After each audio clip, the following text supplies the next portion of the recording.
Michigan Lions group that was from Grand Rapids and Muskegon. Then there was myself from Ann Arbor, and also somebody, Justin Faber from the Thumb. PID, Justin Faber. PID, Justin Faber, sorry. Not just any ordinary lion. Right. So I have some World Health Organization statistics for us. So globally, there's 2.2 billion people that have some kind of vision impairment. And globally, the leading causes of vision impairment are uncorrected refractive errors and cataracts. So that would not be the case in the US. Most people have access to glasses. But globally, not having a pair of glasses is something that is easily fixable compared to many other things. Same thing with cataracts. In the US, people do have access to cataract surgery. If they don't have private insurance, they can get Medicaid insurance. So you don't usually see people going blind from those things here. But globally, it is a big issue, and access to care. So 80% of all the vision impairment globally is considered avoidable because so many are cataracts that haven't been operated on yet, or refractive errors. We're always going to have issues with retinitis pigmentosa and diabetic retinopathy and other diseases, but at least the cataracts and refractive errors would be easier things to try to correct. And the majority of people with vision impairment tend to be over the age of 50. Feel free to ask any questions. Is that in the United States or globally? Globally, that's okay. Globally. But that's probably in the United States as well. And the older you are, age is a risk factor for glaucoma, age-related macular degeneration, and things like that. Now, the age-related macular degeneration we do not see on these trips because it is pretty much affects mostly Caucasian people. And we may see a little bit of it depending on where we go and the mix of people we're seeing. But in general, if people have darker skin, they have an increased risk of glaucoma and a decreased risk of macular degeneration, just genetically, the way that pans out. Interesting. Yeah.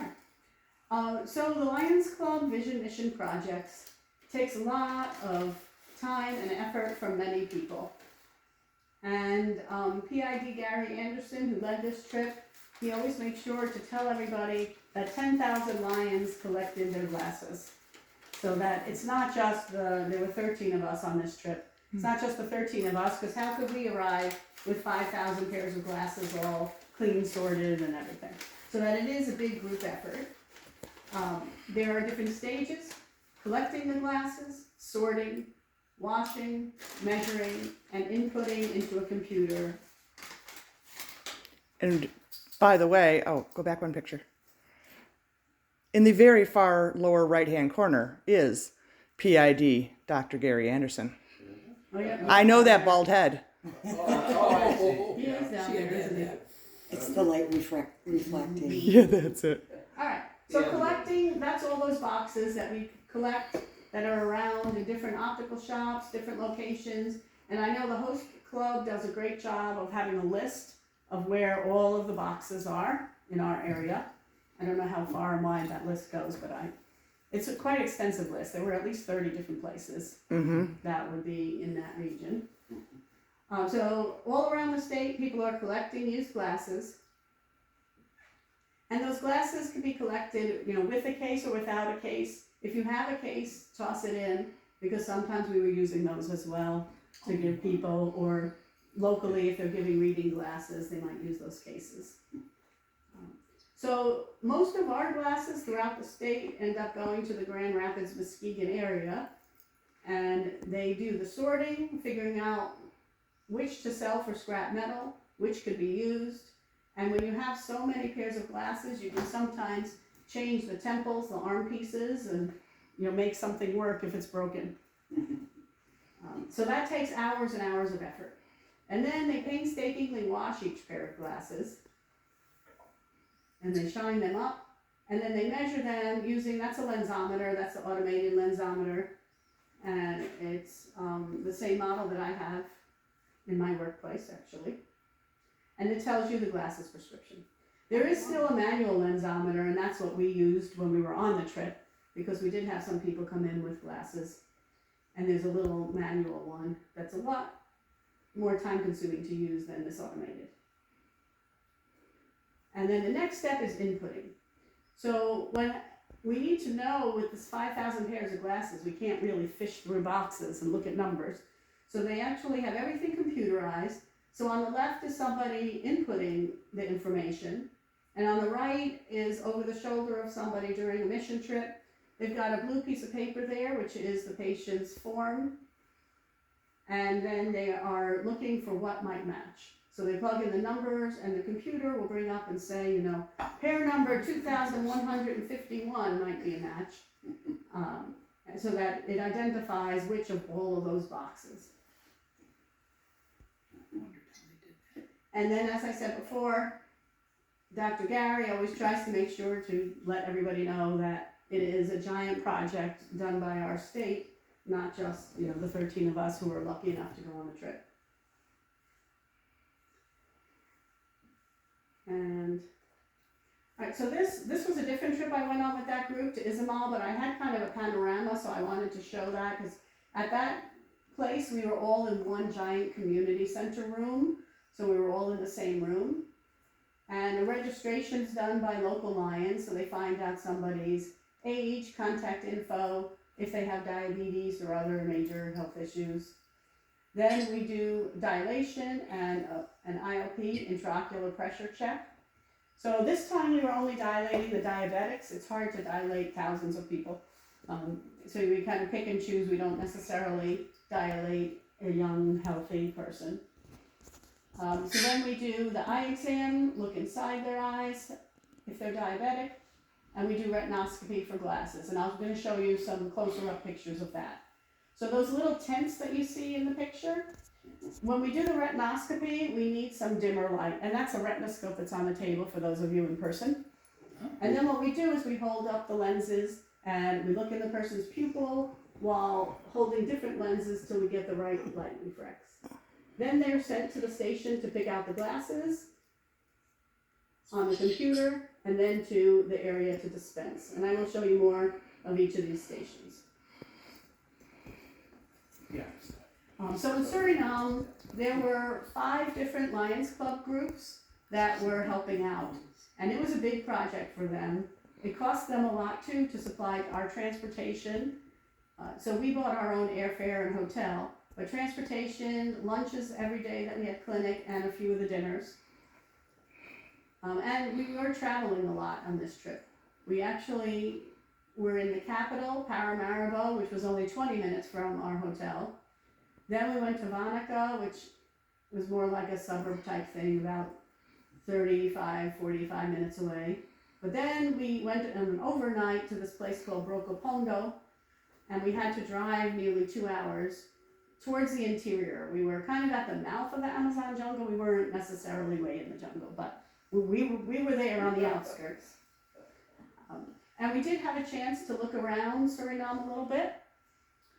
So the middle picture is green beans. They're actually really good and they taste like green beans, even though they don't look like green beans. We went to a market, so we saw the different vegetables, as well as fish and other things.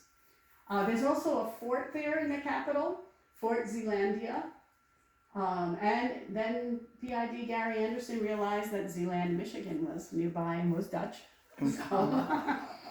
So the local people were kind of interested that there was a Holland, Michigan, and a Zeeland, Michigan. So that fort, there was some fighting in the 1600s or so. British, Dutch ended up having the colony. And they ended up setting up the area, and that country does speak Dutch as their main language today. It was very interesting to see the fort and see some of the history. The fort was right on the river. So some other things we saw on our trip. The Mother of Suriname statue. So that is holding 5 children, which represent the 5 largest ethnicities in the country. So the country became independent in 1975, like a decade or so after Jamaica did. And there were all these immigrant groups. The Hindustani, which are Indian from India, Creoles, Javanese and Chinese, because Java, the island of Java in Indonesia was a Dutch colony, so they moved around a lot of these people at that time and recruited from their other Dutch colonies. The Maroons are the African slave descendants, and surprisingly to me, the American Indian, in other words, the indigenous native people who were there in 1600 before everybody else came, are only about 5% of the country.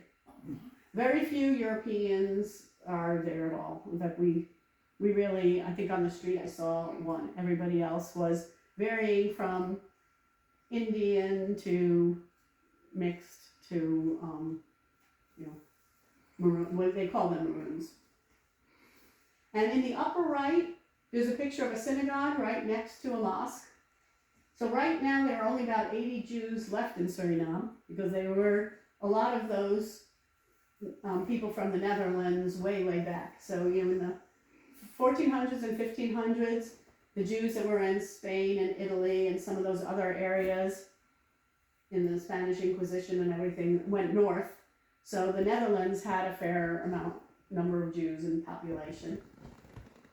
So they were some of the original people that went in the 1600s and 1700s, and very few are left. They're in New York City or they went back to Europe. And then next to it, right next door, they share a parking lot, is a mosque. And that was the later group. That was when the Muslims could be either Indian or they could be from the island of Java in Indonesia. So they have two different possible Muslim groups there. And that is a thriving and busy, and there's a lot of people there. There are a lot of Indian and Chinese mix type people. So that was interesting to see that. So, and things side by side. Because if you, going to Suriname, I knew nothing about it at all. Really nothing. I didn't even know where it was. I wasn't even sure what continent it was on. Can you they are really a group of immigrants that have come at various different times. Can you show us on a map? I can show you on my globe. Ooh. Oh. This is the globe. I've got the whole world in my hands. Good one. It is right here. And that Paramaribo is where we were. So basically, for those of you who can't spot the globe, it goes Venezuela, then Guyana, then Suriname, then French Guyana. So this country is surrounded by people who speak English, Portuguese, and French, and then of course a whole lot of the rest of the country is speaking Spanish.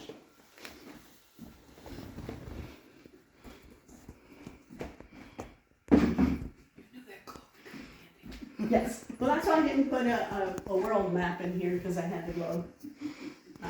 Okay, so basically it's in that, it's very much a spirit of like the islands, because it's not that far from Barbados and Trinidad and those kinds of places. Nice. Even though it's on the South American continent, not an island. So the opening day begins with a ceremony, and this has been true of the other trips that I went on as well. So the person speaking on the left is Shafani. She is the local person that was in charge of this whole project. So at an international meeting, she was sitting next to Gary Anderson, and that's when they decided that they would do a project. Took them 2 years to get it all organized and come. And then I have an arrow pointing to the back of somebody's head, because that's the Suriname Minister of Health. So like the Minister of Health of the whole country was there. And the country's population is about 700,000, so it's not a giant populated country. Most of it is uninhabited jungle inland. So the picture on the right is day one's clinic. We were in different spots, different times. So you'll remember I spoke before about us needing a little bit of darkness to do the retinoscopy, and we needed some tents. Well, we told the local Lions we needed a tent, and they put up that catering tent with the plastic windows. So it turns out we couldn't actually work in that little tent, so we ended up working in this little alcove right next to the bathroom, but after an hour or two you didn't smell it anymore. So we ended up in a building kind of from where the building was, from the vantage point that I took the picture. So they have the different stations there waiting and entering.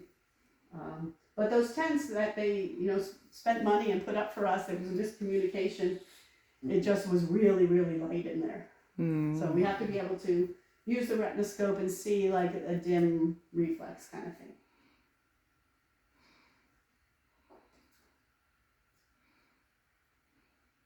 Okay.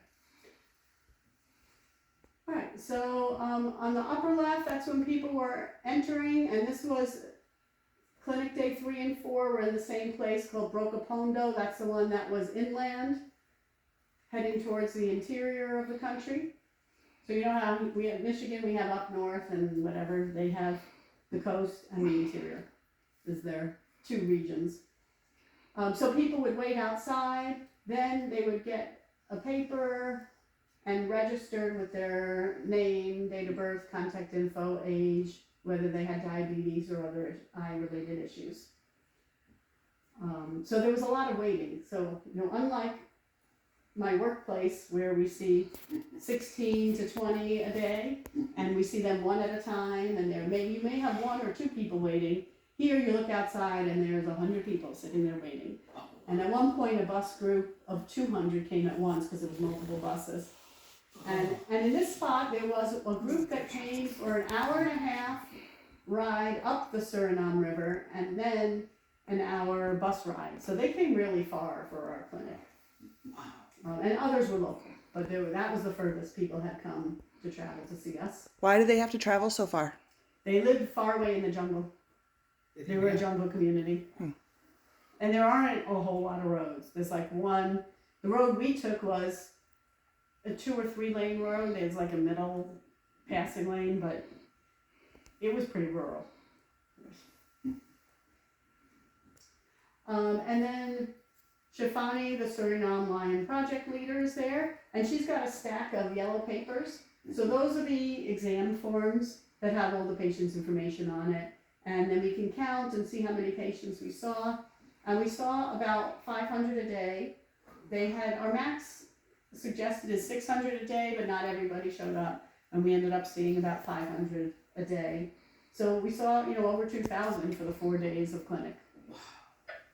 It's a lot of people. It's actually quite tiring. And there are certain moments while you're doing it that you're just like really hot and really sweaty and you get really tired.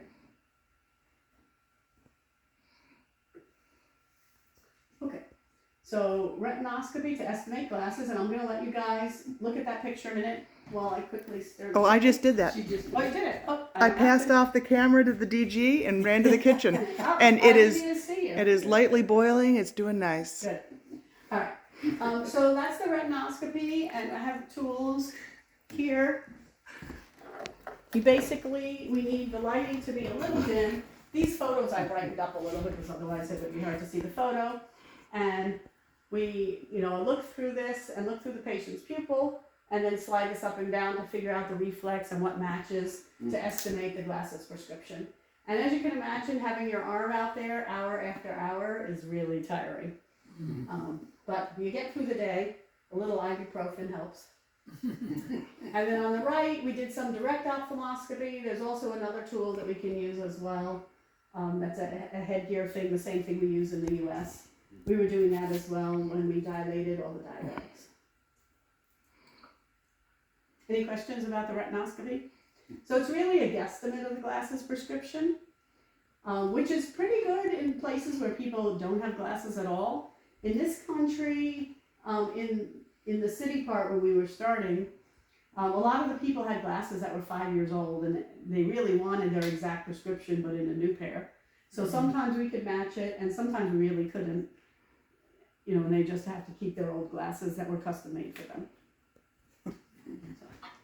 Anyway, this is a little set. What's in the box there? This is how they come. Oh. So there's those retinoscopy ones. I have the ones where it's like a set of 6. Some people have a set of 2, but the holes are smaller. So I kind of like the ones with the bigger viewing things because I can also ask the person if something looks better if I'm in between 2 or something. I can get their feedback. Okay. So then after we do that station, then it's time to look up the glasses prescriptions. and then find if we have the prescription available and what the number is. And then there's a couple of pickers who find the baggie of the glasses with the number and get it all ready. And as you can see, there's a lot of boxes, and those boxes were transported by the local Lions in a van from clinic day to clinic day. They had to load them all up and bring them all out again. And the group left the glasses down there.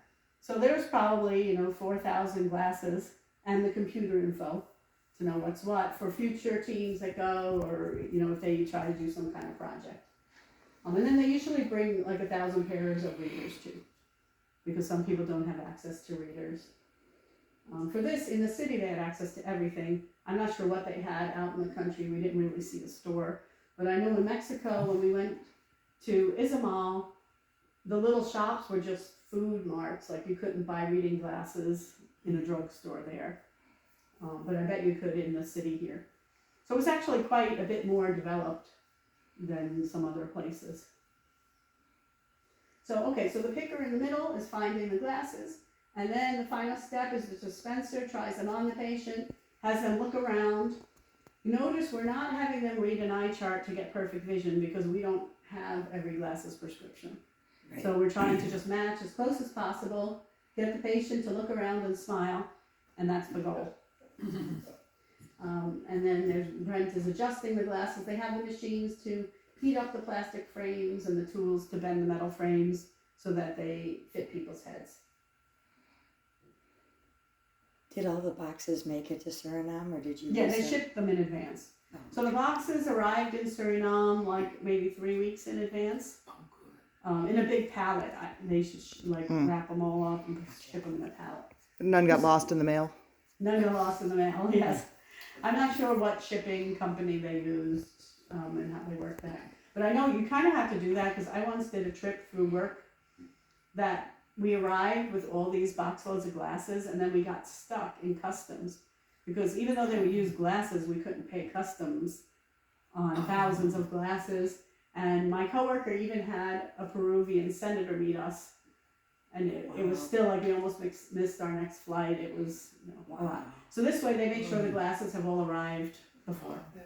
And the local Lions hang on to them and store them. And the numbers, you can see the numbers on the boxes. So like one box there says 3441 to 3636.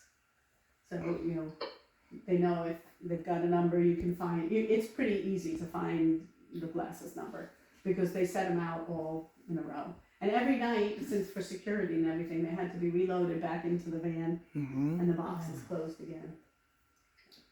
Donna, when you go on this trip, did you mainly, your patients were all adults, or do you do? This trip was mostly adults. I have a picture right here that the next picture will show. We do have a couple of kids.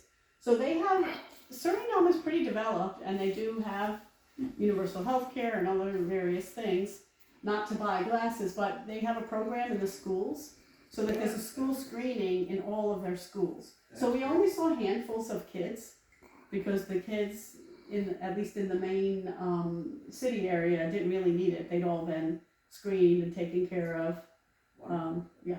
And I think, with a population of only 700,000, it's probably certain things may be more doable. Right. Than others. Kathy, after screening a bunch of kids this morning, she wanted to go to the next trip out there. Yeah, good. Very good. We did use some of the screeners. There was a station that they used the screeners, and they worked well for these young people. They don't work well for older people with cataracts and other issues. How old's your interpreter? So she has 2 kids. I don't know her exact age. My guess is 30-ish. Okay. She could be in her late 20s. But she has a 5-year-old and 8-year-old kid who watch Paw Patrol and Peppa Pig. So they, she's like trilingual. And she does a little Spanish too, I think. So I think she's maybe more than trilingual. Her English was perfect. And she would help do from Dutch. And then she knew some of that local Sarantango language that we saw inland a little bit. But most of those people they watch US TV, and everybody now comes in with a cell phone. So that has totally changed access. Even when we're in the interior there, where they're not going to necessarily put up phone lines to every house, people do have cell phones. And we found that in Jamaica too. Like even these people who were, you know, a farmer and lived really rural where they didn't have a landline, they just went straight to cell phones. Whereas most of us had a landline for decades. So this is just some of the different people who did that. And that interpreter was with me for 2 days, myself, and there were 4 optometrists total there. So it was nice. We got a chance to talk a lot, and you know, since her English was so perfect, we could easily communicate. And she was really helpful. And they sat there all day, and they sat there paying attention all day, just like we did, because we could tell, like, we're working till we're exhausted. And only one of the days did we have air conditioning. The other days were semi-outside, and it was between 85-ish degrees. Really sweaty, like you're really hot and sweaty. We appreciated that. Last day was the day that it was Justin Faber who fixed the air conditioning. Go There was a Justin. building that had air conditioning but didn't work, and he did whatever it is he did. He knows about heating and cooling. I guess that's his field or whatever. So we enjoyed the air conditioning because it was still warm. It wasn't like it was cold air conditioning, but it was comfortable enough. So We weren't so the sweaty. child on the left looks like he just got glasses, did he? Yeah, he just got the glasses. These people are posing with their new glasses. That's great. But you'll notice that Adelza has a pair of glasses. Yep. I see. You know, so a lot of the people that were from the metropolitan area did. And she came down and with us in the more rural part, but she was from the other area. So I have a few more little pictures here. So the Michigan team is by the Suriname River, and that flows to the Amazon. So we had 4 different color days, so you know, you certainly couldn't wear a shirt over again because it was so sweaty. So that was blue day. I'm wearing the green shirt. Yep. So you basically needed a polo shirt. It didn't have to be the exact Lions Vision Mission one, just so that people would see us as a group and know that we matched. And know who was who in this giant crowd of people everywhere in all these different plastic chairs. So they did a closing ceremony and dinner, and they put that on for us at this place that had drinks, and they had a buffet dinner, and they gave us presents. I'm going to get the present to show you guys. I heard your dinner was pizza. Oh, not there. Not there. But for the Super Bowl, there were some people who were very happy to have pizza because they were like pickier eaters. But they gave us each a present. I got this one, which is a key thing, and it's the woods from there. And which was nice because other times we've gotten books. And on my dining room table, I have some books from Mexico from Isabel they gave us. And they had our names on this little, I think it's a candle holder. Mm-hmm. And it says Lions of Suriname, thank you. And then the International Lions thing. Okay, and that is it. So, You gotta show these to the camera.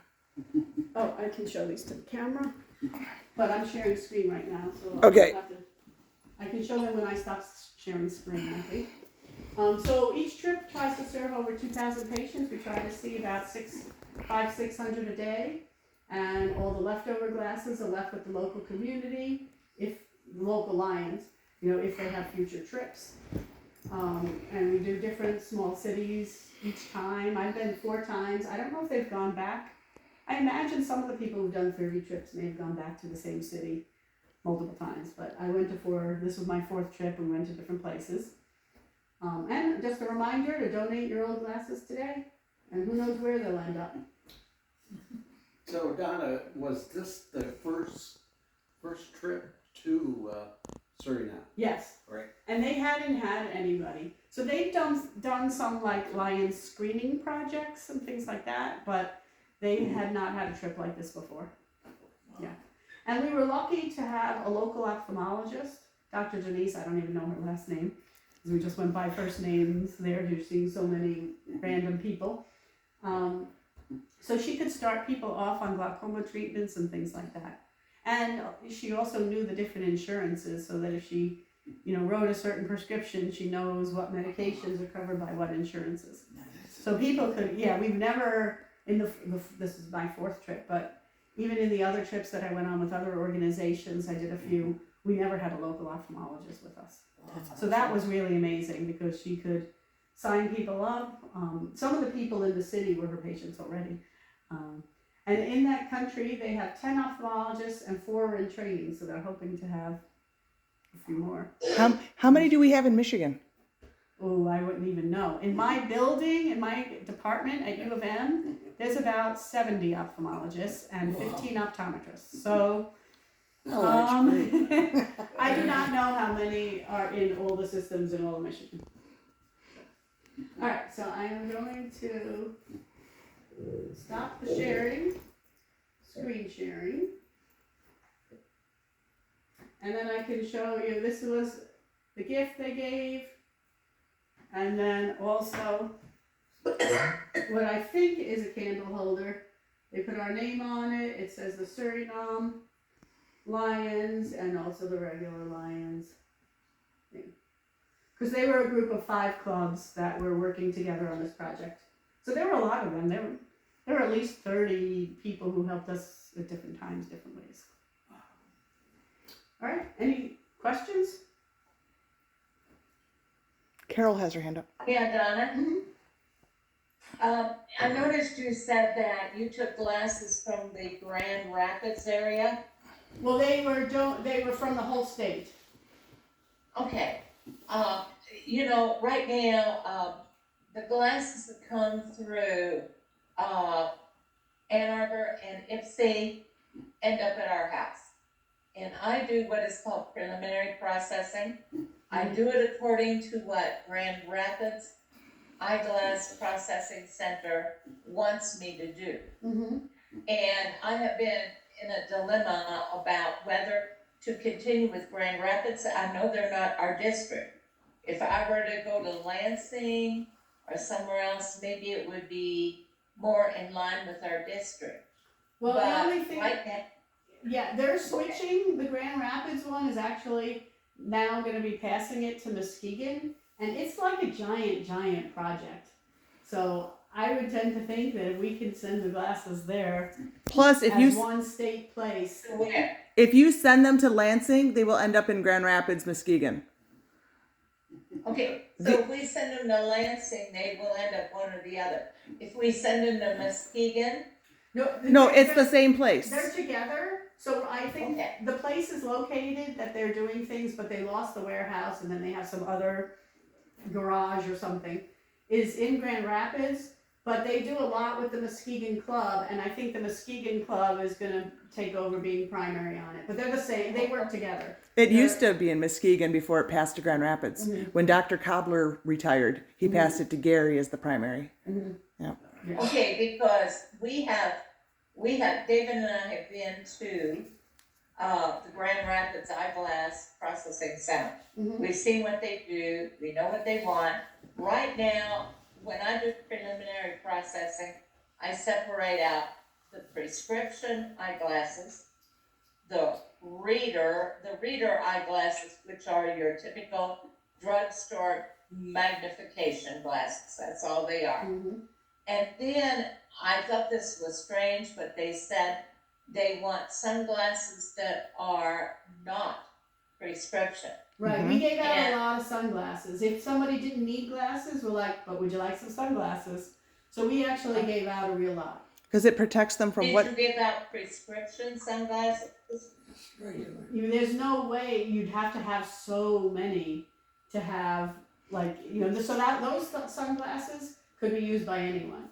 So What's they want what's the non-prescription. benefit? The benefit of the sunglasses. Well, okay, so Blocking- you've answered my question, because out of Grand Rapids, the latest information I have is that when sorting, doing the preliminary sort for them, the prescription sunglasses go in the recycle bin. And there's a lot of glasses that are damaged. They're aesthetically not pleasing. They are old. I mean, like 40 years old, sitting in grandpa's garage. you know, with 3 decades of dust on them. Yeah. Yeah, that kind of stuff. Those we don't take, but, you know, most Yeah. of these places we go to have a lot more sunshine than Michigan. Whether it's Yeah. Mexico, or the Yeah. Suriname in the jungle, it's, you know, relatively near the equator. So the sunglasses are really helpful, and you would just have to have so many to try to match sunglass prescriptions. You know, you'd have to have another 5,000, and it just, we gave out a lot of non-prescription sunglasses, and those, they put out about 15 or so, and then the people could go pick one and go. Like, they didn't have to When have it perfectly you fitted have- and all. you have, thank you so much, because you've helped me. Because what I'm saving is the prescription glasses, the drugstore readers, the non-prescription sunglasses, and anything else, you know, glasses without nose pieces, glasses without earpieces, and, you know, all of what we might call junk stuff goes into a box called recyclable, and that I understand is how they, how Grand Rapids anyhow, in recycling all of these parts as art stuff, help to pay for their warehouse. Right, because they sell some metals and stuff. Now, one thing I do wonder is if you are throwing away some good sunglasses, there's another organization called Respectacle. I wonder, and they're an online thing. You would put in your prescription, you have to have your prescription online, and you can get a free pair of glasses. I wonder if they would want prescription sunglasses. There's also Saginaw. There's a school for the low vision department up in Saginaw that the Battle Creek Club donates to. They donate glasses though, used? Because usually we do new glasses for people that are in the U.S. Yep, Saginaw has a special thing going on because it's a school. Well, if either of you has any further information, shoot me an email, and when I'm sorting, we can sort that out. I will tell you right now, tomorrow I am going to go to Hope Clinic in Ypsilanti with 50 pair of brand new drugstore reader glasses Great. to donate to them. And Lime Laura and I took, probably back in December, we took 50 brand new pair of readers. They have to be new, not used, but when they come through to me in the dope boxes, and I see that they still have the labels on them and they're still in the plastic wrap, I pull them out as new, and we donate them to another nonprofit here locally that can use them. Great. That's super. I know somebody who works at U of M does organization for the Hope Clinic. Because they actually 4 times a year go to U of M, to my department on the first floor, and have eye exams for medical issues. Wonderful. Yeah. Great. Now, if you could just get some universal health care, so that you don't have to figure out, okay, you're not eligible for Medicaid, but you could get maybe charity care or whatever. If we just had a system, that would help. Yeah, that's a good idea. Did I hear Gina start? Yes, I have just 2 questions. So I was asking in the chat basically, and you might have mentioned it, but what is a typical day? Like, how early do you start and when do you, finish for the day? So, it really varied day to day. So that first day, those speeches took a while. And plus then we had that tent that was a catering tent with windows that wasn't really giving us darkness. So we really didn't get rolling till like 9:30, really, at our maximum speed. The day we had to get up and get on the bus at 5:30 in the morning, the day we went to Brokopondo, because it was 2 hours away. So most of the time, if we have setup time, it's like 8 to 8:30 or so, and then the people start arriving at 8:30, 8:45, and then we finish when we finish, which is like between 5 and 6, depending. Okay. Well, that's a regular work day then. Yes, 9 to but 5. It doesn't feel like a work day because my arm had to be out so much. I actually, one of the days, day 3, about 3:30, I was getting kind of woozy. And, because it was, really hot and you're just doing it for hours and hours. But, the other days you try to drink water and a little Advil and keep going. They said that the local Lions, I guess they usually do like a bigger lunch thing. We would just go in shifts and quickly eat lunch and keep seeing all these patients. So they kind of saw our whatever you want to call it, work ethic, whatever, that we would just try to keep going because otherwise it just gets to be so many people you're trying to go through. And if you don't get some people out, then the other people are going to sit there for longer. So these Lions clubs were really good at organizing, so they had people come, first thing in the morning, mid-morning, first thing in the afternoon, mid-afternoon, but even The so, value of the we weren't siesta. done with the others, And like there was one group that came as 200 at once. Okay. So they had like 4 buses or whatever. Yeah. So So yeah, the so it's a busy second day. Sounds like it. So the second question is in regards to the eyeglass cases.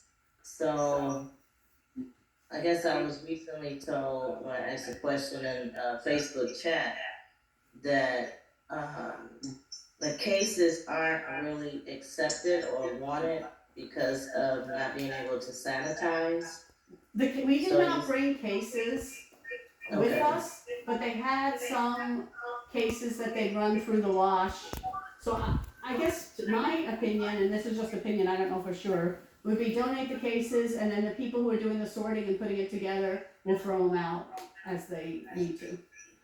But we were giving people glasses with cases. They got some of those little flimsy microfiber ones that they brought and others that were used that they ran through the wash. So they'll probably throw out a lot of the cases, but there may be some that are used for something. Yeah, Jesse and I have been talking about doing a service project with those cases, and I was just wondering, because the word has gotten out, and a lot of people want to drop off garbage bags of cases to me. So, Oh, well, I guess I would say to contact the people who are doing, packing up these boxes for the trip and ask them what kind of cases maybe they could use. Okay. Thank you. What percentage of the people that come in through the front door actually end up with glasses, and what percentage just can't be helped? On this one, I would they had that statistic. I'm trying to remember, but it was nearly like 80% got glasses, and I'm not including the people who we just said, hey, take sunglasses. There were some people where it's like you don't need glasses, and then there were some that we referred that ophthalmologist was seeing about 70 referrals a day roughly of glaucoma, cataracts, and things that we couldn't help. So of a 500 to 550 per day, she was seeing 70, and I would say probably 480 or so got some kind of glasses. But pretty much anyone whose disability was needing glasses got them. Yes. Now some of them had glasses already, and what they tell us is that their glasses are expired. Basically, they had 5-year-old glasses. So there were a bunch of times, especially later in the week, where we're like, we don't have anything closer than your own old glasses. Just keep yours. So, some people did keep their own. And then we say, and do you want sunglasses? Because everybody's happier when they get something. Especially if they traveled 3 hours. Yeah. Yeah. And they all, everybody who was 40 and over got a pressure check. So like that's a service in itself, because especially in the maroon, African descendant population, it's really high glaucoma. Just like you find in Jamaica and some of those other islands. Donna, I was wondering about those people who maybe have glaucoma or macular degeneration. I realize your trip is but, is there any kind of further service Yeah, that so can be that, offered? that particular country, we had a local ophthalmologist, and they have universal health care. So she was starting people on glaucoma med eye drops already. And Great. macular degeneration, I didn't see a single one because they are, That's you know, not darker it. complected and not as, you know, as likely to have it. But yeah, Okay, that was great. amazing to have a local ophthalmologist start treatment. Because I know other times in Jamaica, it's like, you know, you give a list to the local lions and say, okay, here are the people with these diseases and need these referrals, and they follow up. But to have it be right on the spot is pretty amazing. Wonderful, yes. Muriel, how's it going over there? Good, thank you. I learned a lot. Good. I know Muriel from our low vision support group. She would bring, what was that person's name who you brought all the time to support group? I wish I could say it. Oh, okay. She's still alive, and she lives over in Kalamazoo Oh, in okay. the Friendship Village. All right. Well, Muriel Sorry. came to support group at the Kellogg Eye Center. Okay. We have not been able to restart that after the pandemic, but we're hoping to maybe in the fall. I don't know. That'd be wonderful. Yeah. That would be. Jesse, how you doing? You got any questions? As Jesse fumbles for his unmute button. You know, if I get unmuted, it'd be great. No, I'm good. Except for this, what does it take to get on one of these trips, and kind of what's it cost and all that? I mean, I'm all So- about. Yeah. So you'd have to ask the organizers to get on the trip, and the cost this time, our airfare was about $600 from Miami to Paramaribo and back, and then we also had to get a flight round trip to Miami. So that was about roughly $1,000 in airfare. The hotel was $350, and then we did have some other incidentals, a couple of meals or whatever. So this one was probably around $1,500 or so. We did have a hotel night in Miami actually, which was way more expensive per night than down there. So $1,500 or so. I think some of the Mexico trips would be cheaper, especially if you can get, you know, the airfare. Right. So how do you get a hold of an organizer? Gary Anderson, and he has different trips going, and I don't know the other contact information. I'll send but it. he I'll can send tell it you. out with the video link. Oh, okay. I've been recording you on my phone. Did you know you're being recorded? I knew you were at least taking pictures. Yeah, so you can ask and see. I know that they have different volunteers that put in effort there and then go on a trip, and they always need more optometrists, so I've been able to say, sure, you know, I've been able to Right. volunteer and go. But there's a lot of things that somebody else can do. You can be a picker, you can be a dispenser, you can do pressure checks, you know, with the little tool. Doesn't take very long to learn how to do that. So I would encourage anyone to go on a trip if you are able. What do you see in terms of, you know, I mean, obviously you talked a lot about cataract medicine, macular degeneration, that sort of thing. But what do you see in terms of people, like, I'll use my own situation. You know, I have optic nerve atrophy due to congenital hydrocephalus. There's nothing that can be done for me. Glasses honestly do not help, except for the really expensive electronic ones. Which is not obviously a conversation we're having here. So, but what do you see in terms of? In this particular trip, we didn't see that many of those people. I think because they have universal health care and young people with different diagnoses are getting the health care. In other trips I've been on to Mexico and stuff, we see some people blind since birth, and you know, there was one person I looked in and her retina didn't even look like a retina. It was all, you know, I don't know exactly what disease she had. I just wondered about the opportunities of maybe, you know, kind of not really counseling, but kind of peer mentoring, you know, and giving tips and that sort of thing. So, definitely would be interested at some point. Yeah, I think it probably depends on the location, because Suriname was actually more affluent and more connected than other places I've been to, like Jamaica and the 2 places in Mexico. So that we weren't seeing kids much, just a handful of kids who wanted new glasses or something because of their good screenings that they have. And with having the universal health care, somebody with a medical diagnosis can get treatment. Yeah. So I think it probably varies from place to place. And when we went there, we didn't really realize we were measuring so many glasses with the little hand lensometer that is a way more time consuming than what we use at work. But we were measuring a lot of glasses that people had in their pockets. They just wanted, they had a 5-year-old pair and they wanted a new one. So next time you're going to have to ship your electronic one with you. Yeah, or next time we're going to have, if you went back to that place, you'd probably partner with an optical place and make people custom glasses if you're bothering to do that. But in the jungle or more jungle areas, those people didn't have access to readers or anything, and they were needier. Yeah. So it seems to vary place to place, and I think that Gary said they were going to try to write up some of this stuff so that the Lions Club can have a list of needs in different places to just kind of get a general idea when you're going someplace new that you haven't been to. Yeah. Awesome. All right. Well, thanks to everybody for joining us. Thank you. Thank you. Thank you. Thank you. I'll upload the video and share it later. And all the Lions for collecting those glasses. What's that?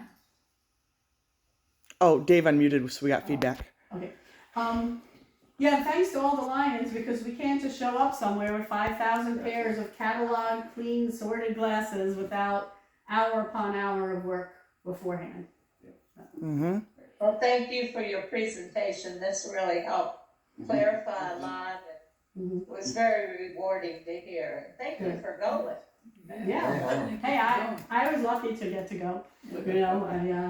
I hope I get to go to do a couple more. I wonder if our club could sponsor it. I mean, public money goes to public. You're doing a public service. ... I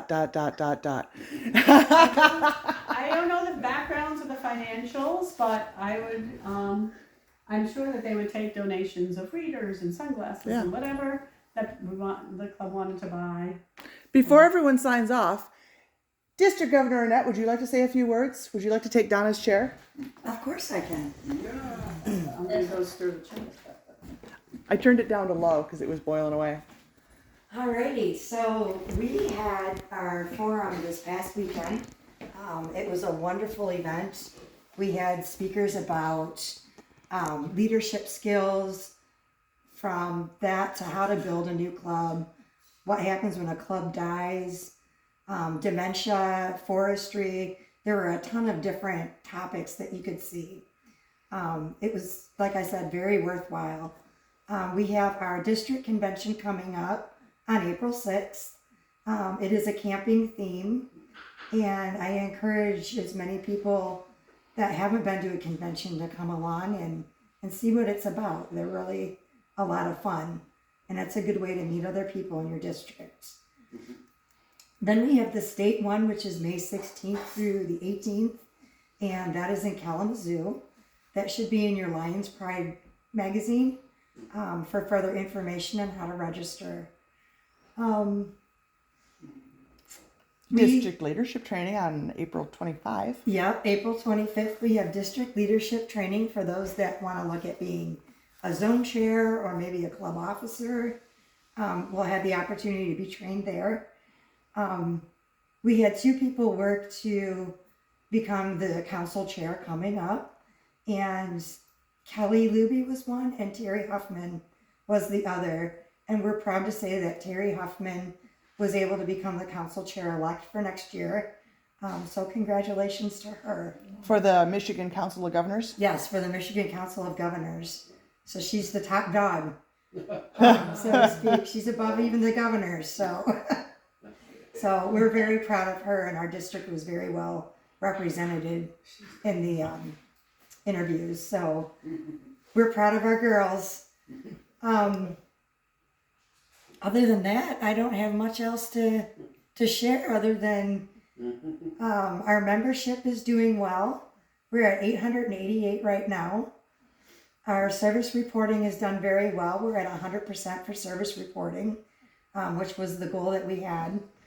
For LCIF, our clubs have all donated, so that's 100% participation. But we are lacking on the individual giving. So if you feel it in your heart to give to LCIF, please feel free to do so. We have a goal of $25,000 this year. We're already at 12,000.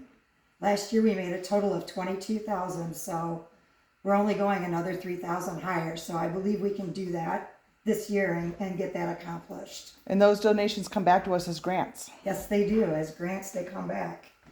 So what you give is what you can also get.